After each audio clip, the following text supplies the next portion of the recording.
Bem-vindos! Este mês de Natal, de dezembro, é dedicado à religião e para nosso convidado temos o Padre Paulo Duarte. Desde já agradeço-lhe o convite, Sr. Padre, para o nosso projeto. Fala-me um bocadinho de si, quem é este homem para além de ser padre?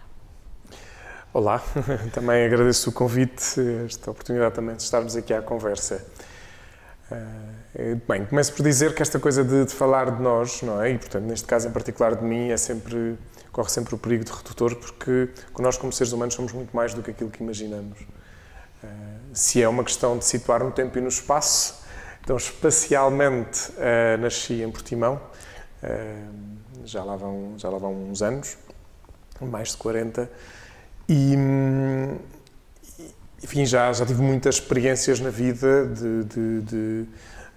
desde viagens até, sobretudo, conhecer pessoas. Isso é que é para mim o mais fascinante, conhecer pessoas com as suas diferentes perspectivas de vida e, claro, e depois com toda a parte dos estudos, não é? De uma forma mais formal a nível académico, em que comecei com uma formação em ergonomia e depois não acabei, tendo em conta que na altura também eu fui comissário de bordo durante alguns anos.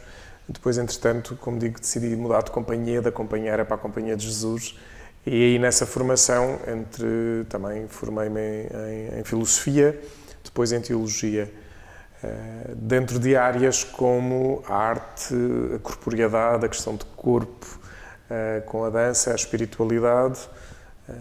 Entretanto, também fui educador em 2 colégios, mas ultimamente já como padre num colégio e agora, mais recentemente, nos últimos anos, tenho-me dedicado muito ao acompanhamento de pessoas, à escuta, a orientar retiros, muito a partir também desta dimensão corporal, digamos assim, ou seja, nós sermos corpo. Por isso continuo muito a ler, sou uma pessoa que, mais uma vez, a leitura, a conversa e sobretudo estes temas enquanto seres humanos, por isso é que digo, não é? Nós seres humanos somos mistério, e mistério significa não é aquilo que não se pode descobrir, que às vezes a palavra significa isso, mas mistério significa aquilo que pode ser ainda mais revelado de nós. E enquanto corpo, agora estou numa leitura à volta da respiração, por exemplo, estou numa leitura sobre este tema que é fascinante e de repente o impacto que tem em nós o respirar bem, porque nós somos uma sociedade, bem, segundo o livro, já me tinha percebido que respiramos muito mal e os efeitos que isso tem, mas já leu sobre o que é isto dos intestinos, ou seja, e depois aliando tudo a quanto nós, enquanto seres humanos, enquanto pessoas, ou seja, nós, enquanto corpo que somos fascinantes. É verdade, a nossa fisiologia é fascinante. Como é que define o seu percurso de vida aos 43 anos, Sr. Padre? Como é que me vejo? Sim, com 43 anos. Vejo-me bem. Bem? Sim, bem realizado, sim. Quando é que sentiu que a fé lhe chamou? Teve este chamamento a Deus? Enquanto fé, posso dizer que sempre andou comigo desde muito novo. Porque acho que, claro, eu percebo que muitas vezes a fé está ligada a uma dimensão religiosa de uma decisão, mas quero abrir um bocadinho aqui a expressão da fé, porque acho que a fé, enquanto crença, é algo que nos é, e curiosamente, pegando em questão de corpo, está muito ligado ao afeto, não é? Exato. A fé começa-nos, curiosamente, com os abraços, com o toque que nós recebemos da figura maternal e também da figura paternal, mas sobretudo é a figura maternal com o amamentar, etc. Mas enfim, para ir ao que se pode entender em questão de fé, de algum modo sempre tive alguma carência. Acho que as minhas avós, em particular a minha avó Constância, sempre foi suscitando este lugar da fé.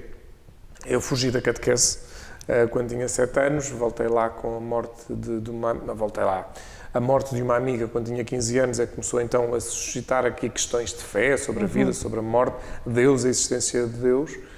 E aí entrei num grupo de jovens e comecei também num percurso também de questionamento e de perceber um bocadinho mais este entendimento da fé na nossa vida. É mais tarde, sim, que começa a surgir então aqui a questão vocacional propriamente dita. Aí já comissário de bordo, na altura, entretanto conheci os jesuítas, neste caso em Lisboa, e ao conhecê-los suscitaram-me ver aqueles homens que conseguiam aliar o contemporâneo, o contexto do dia-a-dia, nas atividades, com a espiritualidade, uma linguagem que para mim estava a fazer sentido, E numa peregrinação em que fiz parte do apoio pela primeira vez, no ano anterior tinha caminhado, no ano seguinte fiz parte do apoio, da equipa de apoio. Foi a primeira vez que servi gratuitamente. E então percebi também esta fé aliada ao serviço, foi algo que me mexeu, e aí começa a surgir um questionamento. Olha, e se entregasses a tua vida na vida religiosa? Claro, não foi assim uma coisa de clarividência momentânea, mas começou aqui, ao jeito de emoções e emoções, a fazer sentido.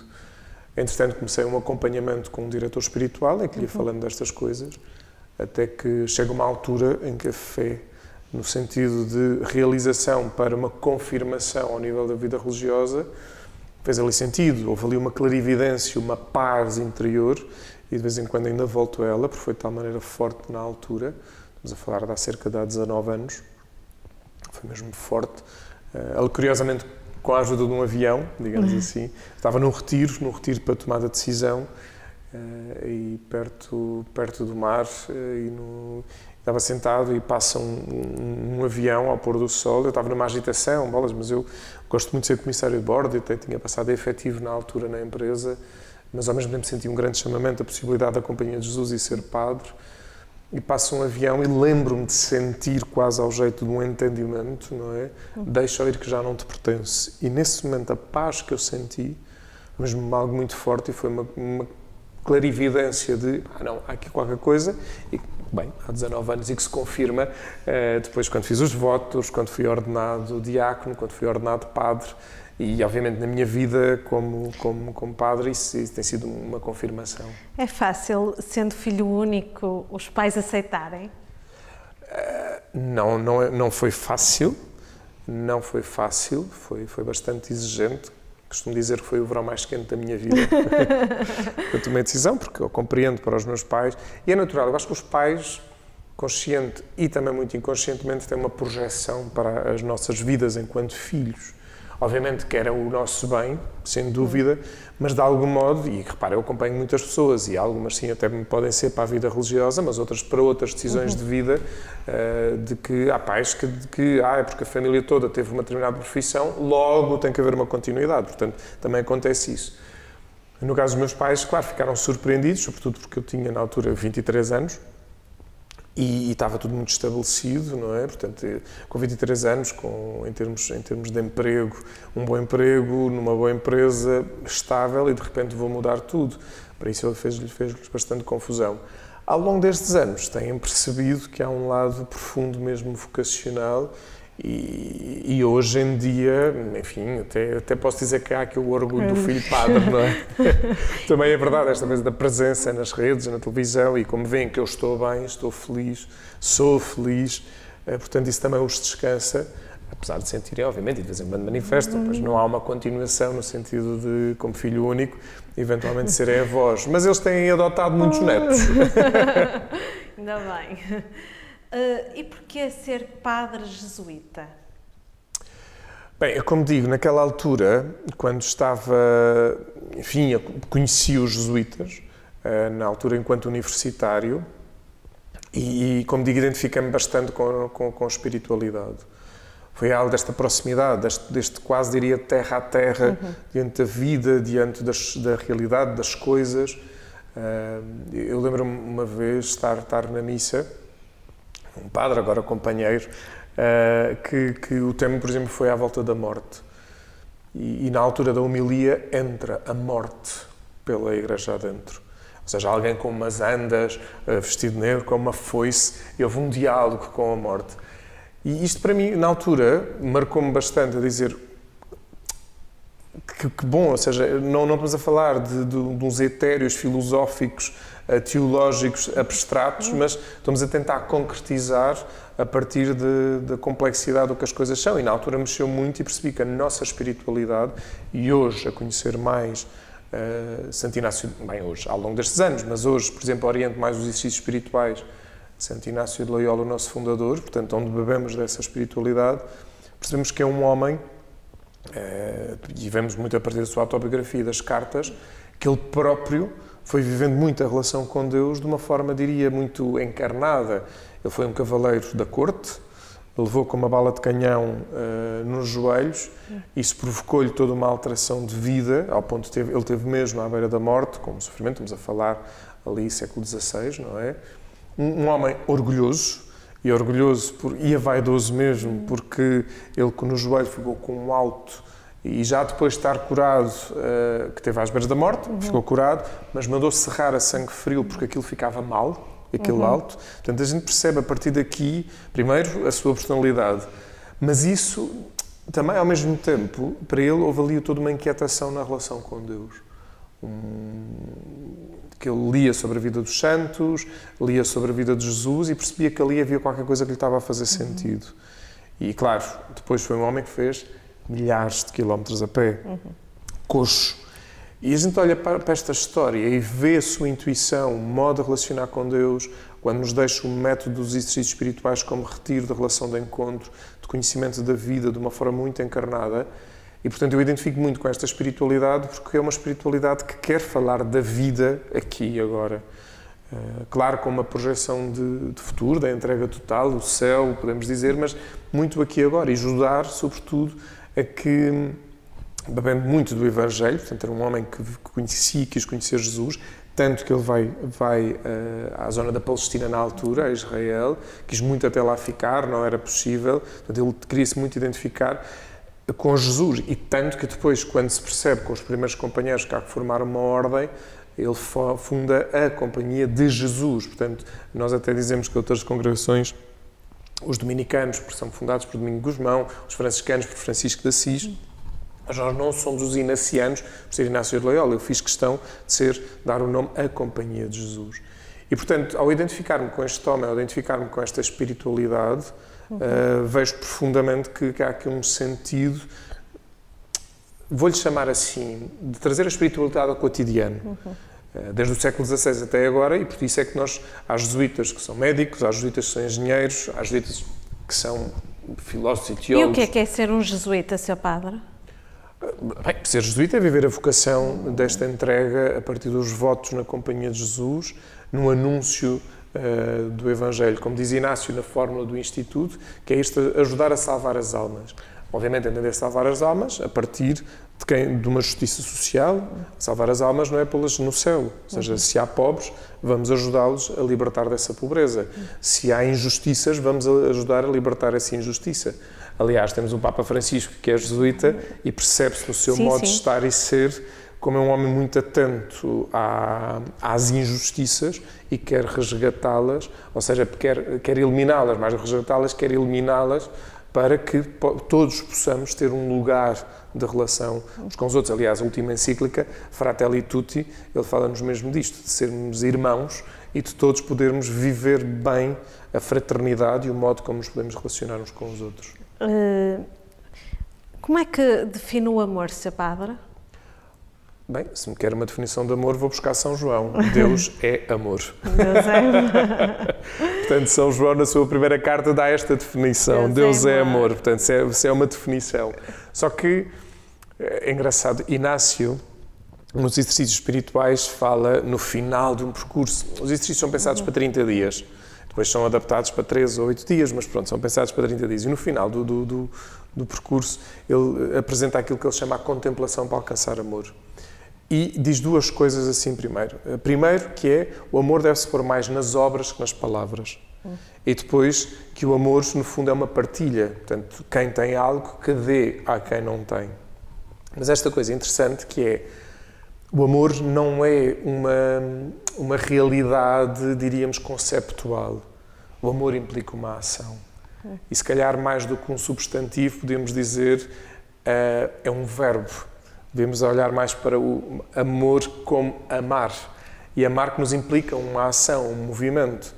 E obviamente, por exemplo, pegando nesta coisa de amor, até o próprio Jesus compilou todos os mandamentos em dois. Amar a Deus sobre todas as coisas, ou seja, só Deus é que é absoluto, que é o Deus da vida, e o resto é tudo em relação, podemos dizer assim, portanto, só Ele. E depois põe o outro seguinte, que é amar o próximo como a si mesmo. E, portanto, mais uma vez temos aqui o verbo colocado para o movimento, amar o próximo como a si mesmo. Por isso, quando nós queremos falar de amor, que é algo fundamentalmente humano, Portanto, só o ser humano é que ama, porque o amor vai implicar uma liberdade, vai implicar uma gratuidade, vai implicar uma entrega, uma disponibilidade em que queremos que a outra pessoa que amamos seja plenamente. E como é viver o amor no celibato, digo? Sim, na castidade. Sim, como é que é viver o amor? Acaba por ser um desafio, quando digo um desafio, porque eu acho que viver o amor em qualquer condição é um desafio. É verdade. Ou seja, porque muitas vezes as pessoas reduzem o amor, e quando falam comigo nestes temas, à dimensão da relação sexual. Já vamos falar disso. Já, imagino que sim. Mas não, o que eu quero dizer é que amar, não é? No meu caso, nesta disponibilidade de amar alguém, não a partir de uma exclusividade, que seria eventualmente ter relação com uma pessoa, mas a partir, diria, quase abrindo uma inclusividade, que é de uma disponibilidade de serviço a quem mais precisa. E, portanto, a minha realização enquanto amor é nesta, por um lado, porque esta adesão profunda, esta pessoa de Jesus Cristo, que obviamente aqui entramos num sentido teológico, não num sentido só meramente antropológico de ser humano, mas no sentido teológico, este Cristo que nos convida nesta participação total a uma realização a partir da entrega e do serviço. E depois, no fundo, que é este lado de incluir e de estar disponível para amar de uma forma mais universal. E como era a sua vida amorosa antes do chamamento? Bem, um homem tão bonito, tão bem afeiçoado? Como a vida amorosa, pois posso dizer que tive um ou outro namoro, mas que depois percebi que não era para continuar, como se nota, num desenvolvimento, mas era uma vida também de apaixonar. Aliás, eu digo mesmo muitas vezes nos casamentos, quem não se apaixona ou quem não se apaixonou deve procurar urgentemente um psicólogo ou um psiquiatra, porque a paixão faz parte da vida. E se nós tocamos na questão de corpo, não é? Portanto, o nosso lado, diria, mais instintivo. Portanto, nós temos um instinto base, que é o da sobrevivência, que se manifesta em 3 grandes realidades. Alimentar, portanto, a alimentação, vamos falar desta alimentação, vou englobar o comer, o beber e as necessidades de casa de banho, digamos assim, não é? Portanto, a alimentação. A defesa, portanto, o instinto de sobrevivência vai-me pôr também nesta realidade de defesa para a vida. E um terceiro lado, que é o instinto de sobrevivência, implica o quê? Então, a reprodução. Portanto, ou seja, a sobrevivência onde os genes dos tais mais fortes dão seguimento. Pronto. Então, se nós vamos ao instinto de base, está lá essa realidade. Claro que depois temos outra dimensão, que entramos aqui no sistema límbico cerebral, isso é muito manifesto a partir das emoções, o modo como nós lidamos, que tem um quê físico, não é? Portanto, a partir das hormonas. As feromonas estão cá, a ocitocina, como a hormona do amor, também está cá e também se manifesta. Depois temos outra dimensão que é da racionalidade e que nos leva então a tomar decisões de vida com essas implicações. Portanto, enfim, quer dizer, em mim, obviamente, eu continuo, graças a Deus, a ter uma realidade física, uma dimensão física, que tem implicações que, obviamente, com consciência da minha decisão racional, mas que de vez em quando o quê? Que me posso, a possibilidade de me apaixonar. Posso, mas a minha lado racional também me leva a tentar perceber, olha, o que é que se está a passar? Será resultado de um cansaço? Será resultado do que é? E que ao longo da minha vida como religioso, não é? Como padre, já aconteceu, e isso leva então a uma boa reflexão com o diretor espiritual, eventualmente, se necessário, com um psicoterapeuta, para tentar perceber, dentro das nossas decisões de vida, o que é que podemos fazer. Claro, não é só como padre, ou seja, 2 pessoas decidem viver em conjunto, sim, também têm que ter implicações sobre este relacionamento, porque uma pessoa também se pode apaixonar por outra e mediante, por outra, uma terceira, digamos assim, e portanto estas questões têm que ser refletidas com seriedade. E agora até se fala muito no poliamor. Sim, está a surgir mesmo o poliamor. Enfim, não quero entrar muito por aí, por uma questão de... Não. Quero dizer que não conheço. Percebo a complexidade, a partilha, mas o que eu quero dizer é, se calhar, no âmbito mais abrangente, não existe tanto o poliamor, mas existe amor partilhado entre 2 pessoas, e que acontece. A Esther Perel, esta psicóloga que acompanha muitos casais, que fala da questão, por exemplo, da infidelidade, não é? E que diz que muitas vezes a questão da infidelidade surge porque porque há um cansaço, há expectativas e que até o próprio casal tem que se separar para voltar a casar como são no hoje, não é? Como são, não com as expectativas de quando casaram, mas como são no hoje. E voltando aqui, então, no fundo, também a mim, que é, ok, dentro da minha vida, das decisões que tomo de vida, se surge uma paixão, se surge... reparo, quer dizer, as pessoas às vezes ficam surpreendidas quando digo que eu, graças a Deus, de vez em quando também sinto ereções. Eu vivo-as, não é? Sinto, vivo-as, quer dizer, porque biologicamente então, também continua... Então a masturbação existe, Sr. Padre? A masturbação existe. Sim. Conceptualmente existe. Chegou a iniciar a sua vida sexual? Não quero responder essa pergunta. Pronto. Não, sabe porquê? Porque às vezes não se faz essa pergunta no cotidiano, não é? Sim. Mas olha, como é que é viver a ausência da sexualidade, lidar com o desejo sexual, a libido, controlar isso? Se calhar, se me permite, como é que é viver com a ausência da genitalidade? Porque eu continuo com a sexualidade, sim, continuo com afeto, continuo quando abraço alguém, quer dizer, é como lhe digo, está cá. Agora, o que é que acontece, volto a dizer, se surge uma paixão, se surge... Essa realidade não me assusta, levo a um questionamento para perceber o que é que se está a passar para, dentro da minha vocação, dentro da minha realização enquanto pessoa, não é? Está a surgir deixa-me aqui confirmar, e confirmo com o diretor espiritual, há conversa com eles, não é? E não é uma conversa no sentido moralista, é uma conversa existencial. E, pronto, depois o que acontece é, bem, se calhar poderia ser um colmatar de uma carência provocada por um cansaço, mas que não toca no fundo com a minha realização e a minha vocação enquanto pessoa. É fácil não cair em tentação? O que é que significa cair em tentação? Tentação, a fragilidade de uma mulher... seduzi-lo, é fácil não cair?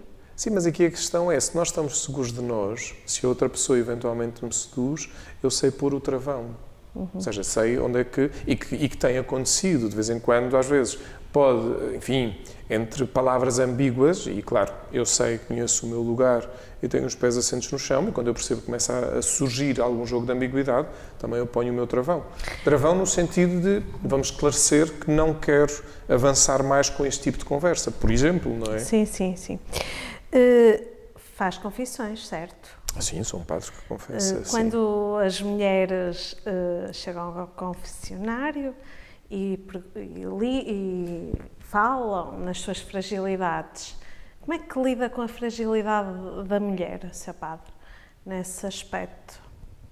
Bem, mas quer dizer, como é que lido com a fragilidade da mulher? Como com qualquer outra pessoa. Portanto, eu estou a escutar a fragilidade.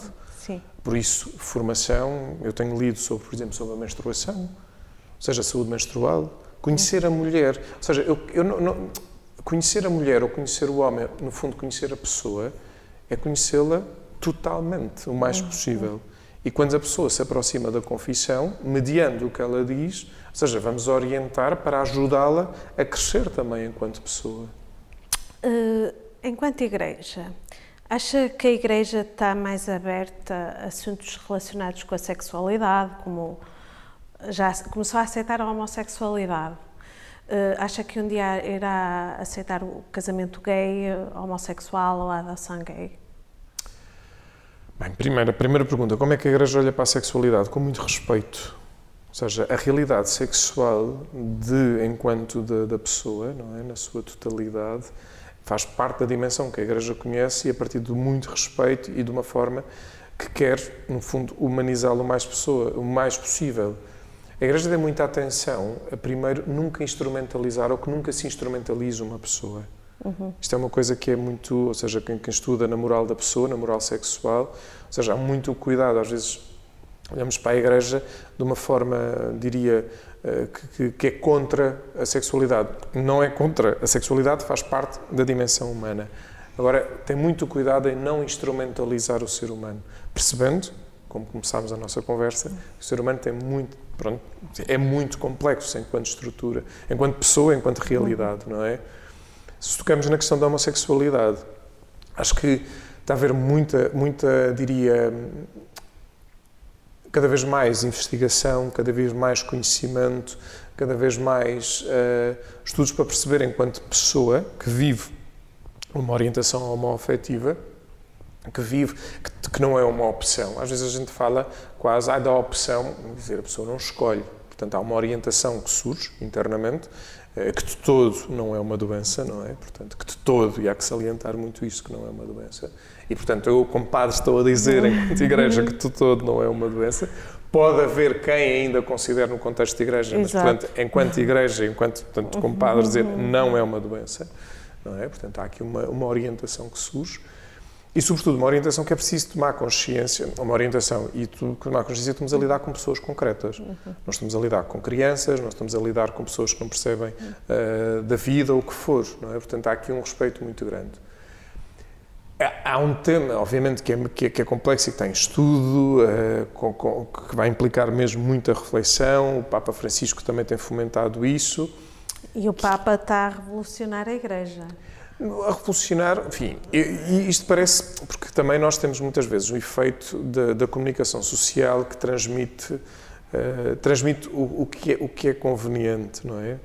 Na esteira dos Papas, portanto, na evolução, por exemplo, do Concílio Vaticano II, dos recentes Papas, portanto, obviamente que se calhar algumas afirmações ficaram muito reduzidas dos outros Papas anteriores, afirmações muito bruscas e muito marcadas, enfim. Mas quando nós olhamos para a evolução do pensamento, claro que o Papa Francisco, com um grande conhecimento enquanto pastor, e como dizia, da espiritualidade inaciana, do discernimento, da atenção ao outro, do que é que se passa enquanto a sua vida, a sua linguagem torna-se muito mais acessível, isso sem dúvida. Mas agora, ele dá aqui uma continuidade de igreja. O que o Papa tem feito é nos recordar que estamos a lidar com pessoas. E, portanto, a igreja está atenta à pessoa, digamos assim, para lá das suas características. Por isso, sim, tem recebido no Vaticano pessoas transexuais, tem recebido no Vaticano pessoas de orientação homossexual para poder conversar, para poder conhecer a realidade. E, portanto, quando ele usa a frase, não é quem sou eu para julgar, antes de mais está a dizer, ninguém tem o direito de julgar uma pessoa na sua existência. Ele chegou a afirmar que houve muita confusão nisso, ele não equiparou o casamento, porque usamos a palavra entre duas pessoas do mesmo sexo, portanto, um casamento homoafetivo com um casamento heteroafetivo. O que ele disse foi, há que ter em conta que na questão civil isto é uma ajuda às duas pessoas. Porque tem que ver com a questão legislativa financeira, a gente sabe das implicações que tem eventualmente caso uma pessoa adoeça, poder visitar no hospital e não ser rejeitada, portanto que têm no caráter civil algo que pode ajudá-las a viver bem. O que ele ressalva, e a Igreja ressalva sim, e é um estudo, porque isto implica, eu volto a dizer, a complexidade, que é um casamento entre duas pessoas do mesmo sexo, portanto homoafetivo, não pode ser equiparado ao matrimónio enquanto sacramento, enquanto igreja, porque o matrimónio, no entendimento enquanto igreja, enquanto sacramento, tem uma implicação de seguimento da vida. E, portanto, para todos os efeitos, um casal homoafetivo, portanto, não pode dar continuidade à vida, portanto, não há esse sentido sacramental. Portanto, por isso é que não há, enquanto igreja, essa equiparação. O aborto, acha que algum dia irá ser aceito pela Igreja? Não, o aborto nunca será aceito pela Igreja e o aborto em si espero que nunca seja aceito. Vamos ver. O aborto em si é uma coisa negativa. Sim, mas... Não, o aborto em si é uma coisa negativa. Isto que fique claro. O que leva uma mulher a decidir a abortar, dentro da complexidade das coisas, é outra história. Porque às vezes a gente fala do aborto como se fosse uma coisa positiva. O aborto em si é algo negativo. Em si, portanto, estamos a tirar a vida de alguém. Agora, há que ter muita delicadeza, e por isso é que eu quero repetir isto, há que ter muita delicadeza no acompanhamento da decisão de quem? Ou seja, de quem toma uma decisão. Ou seja, por isso não fazer julgamentos precipitados de... Agora, o aborto em si, no fundo, estamos sempre a falar de uma coisa negativa. Sim, não é? É negativo. Não, em si, não, estou a falar do ato em si. Sim, é negativo. Agora, às vezes temos que abrir, ou seja, para perceber isto, que quando a Igreja é contra o aborto, e bem, é porque encontra esse ato. Agora, volto a repetir, outra questão é acompanhar quem tem que tomar decisões difíceis sobre a ação de abortar. Isso é que é um bocadinho mais complexo. Pois é. Acha que um dia irá alguém fazer uma lei, ou este Papa, a favor do casamento dos padres? Enfim, É a favor disso, Sr. Padre?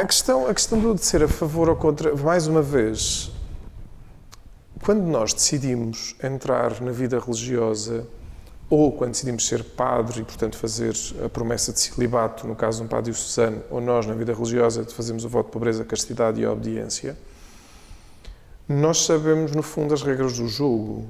Ou seja, eu tomo uma decisão em liberdade.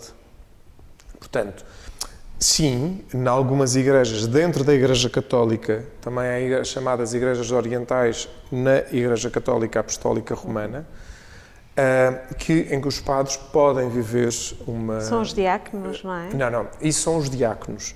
E pode haver diáconos permanentes, que são pessoas casadas que são ordenadas diáconos, mas na chamada Igreja Latina não é possível. Mas dentro da Igreja Católica há igrejas, chamemos orientais, e uma outra permite o casamento. Isso tem que ver, cá está, com a complexidade do batismo, onde é que se é batizado, em cada igreja, pronto. O que é que pode acontecer no futuro? Pode haver uma reflexão sobre a possibilidade de um casamento, sobre a possibilidade, enfim, de um padre ser ordenado e viver o sacramento, não é? O sacramento, neste caso, do matrimónio. Estamos num tempo de sínodo e de sinodalidade, estamos num tempo em que a Igreja está a refletir e como pediu à comunidade para poder refletir sobre os vários temas e que temas é que podem ser debatidos. E este, por exemplo, é um tema que está a vir muito ao de cima e que poderá ser uma reflexão a ser feita. E a ordenação feminina das mulheres? Mais uma vez, ou seja, é um tema que também está a surgir, está a vir para a mesa, dentro da complexidade do que é uma estrutura, ou seja, de um estudo bíblico, o chamado magistério da Igreja. Portanto, há que pensar e fazer uma reflexão também. O que poderá vir aí no futuro é posto em cima da mesa para refletir. A seguir, serão os teólogos a tratar dessas questões. Fala-se muito agora em escândalos sexuais nos últimos dias, até aqui em Famalicão. É a favor da castração química nos pedófilos, Sr. Padre? Claramente eu não sou a favor de qualquer mutilação do corpo humano, atenção. Ou seja, vamos ver.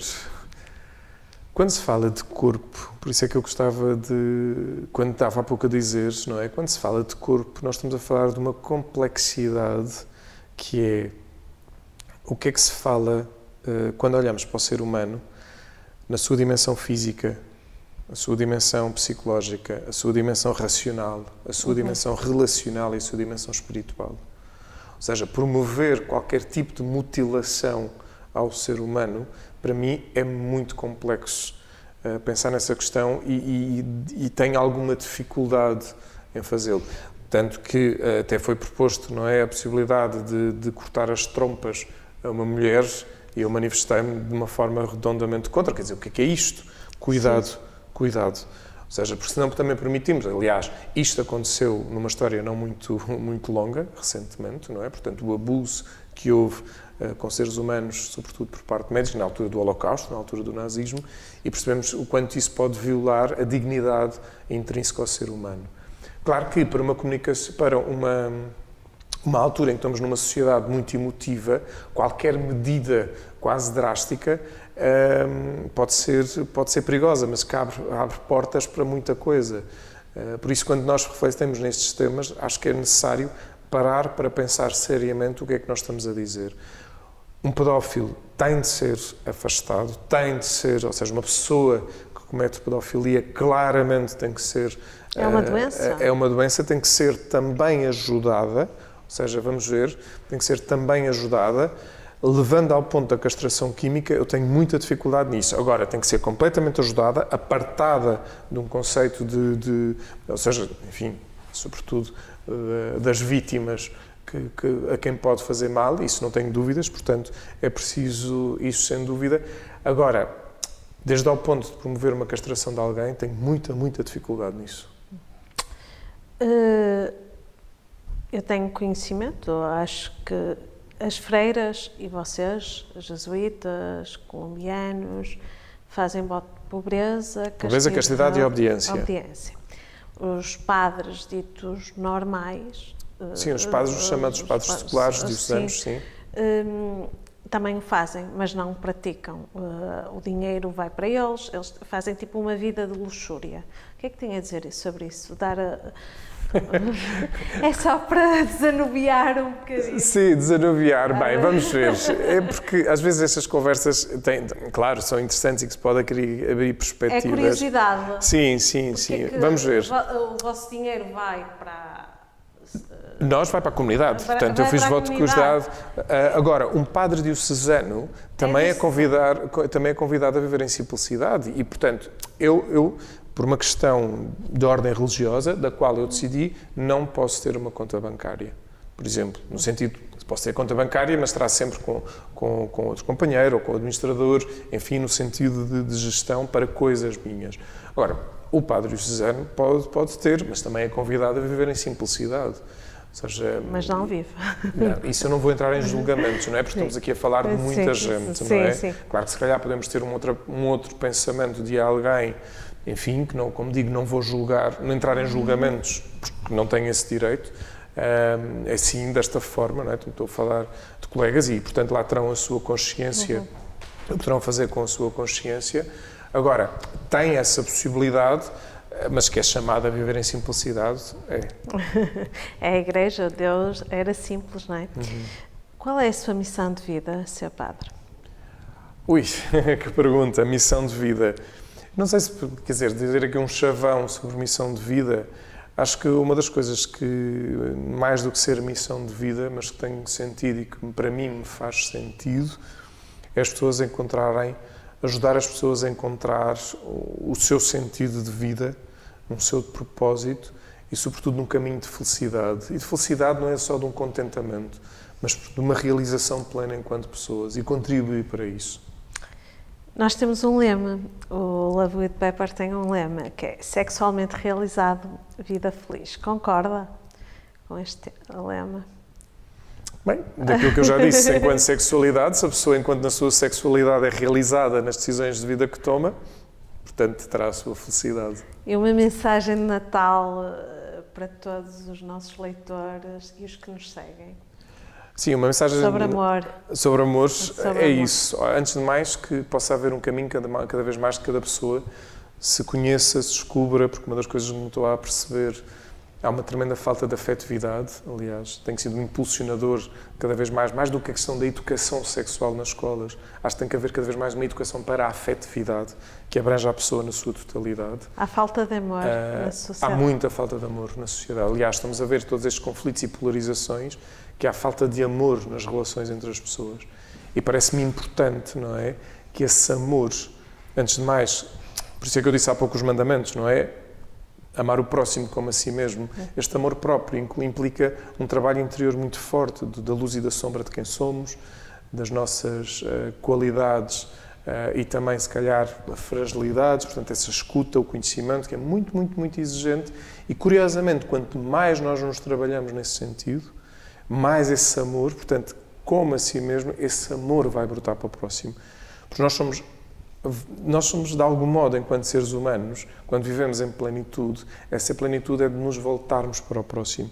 E o Natal, muitas vezes, acaba por ser essa altura que há muito mais solidariedade, mas que essa solidariedade não seja só reduzida a uma época do ano, mas que essa época do ano nos inspire a nos sermos verdadeiramente mais amorosos para o próximo e, sobretudo, aquele que mais necessita.